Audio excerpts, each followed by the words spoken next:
हजुरहरूले सानो छँदा खेलाउनु भयो होला नि यो मोटर। हजुर यो त्यही मोटर हो जुन हामीले खेलाउना गाडीबाट निकाल्ने गर्थ्यौं। यसले काम कसरी गर्छ होला त अचम्म लाग्थ्यो। तर अहिले हामी सबैलाई थाहा छ यसमा दुईवटा ब्रश हुन्छन् र ती ब्रशहरू कम्युटेटरमा घर्षन्छन् र सम्बन्धित कोइल म्याग्नेटाइज हुन्छ अर्थात चुम्बकीय बन्छ।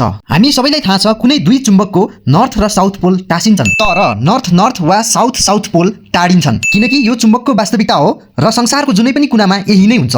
अघि चुम्बक बनेको कोइलमा नर्थ पोल बाहिरपट्टि छ भने नजिकैको पर्मानेन्ट म्याग्नेट जसको साउथ पोल भित्रपट्टि छ एक अर्कासँग टाँसिन खोज्छन्। सोही क्रममा कोइल म्याग्नेटतिर घुम्न थाल्छ। त्यसैले गर्दा रोटर पनि घुम्ने भयो र सँगसँगै कम्युटेटर पनि। अनि ती ब्रशले कम्युटेटरको अर्को भागमा छुने भए यसले गर्दा अघिको कोइल डिम्याग्नेटाइज हुन्छ अर्थात चुम्बकीय हुँदैन तर त्यो भन्दा पछाडिको कोइल म्याग्नेटाइज हुन्छ अनि यो कोइल पनि त्यसरी नै घुम्छ। यही तरिकाले लुप बनाएर घुमिराख्ने भएकोले यो ब्रश मोटरलाई विभिन्न उपकरणमा वा खेलाउनामा प्रयोग गरिन्छ किनकि यो बनाउनमा सजिलो र सस्तो पनि हुन्छ।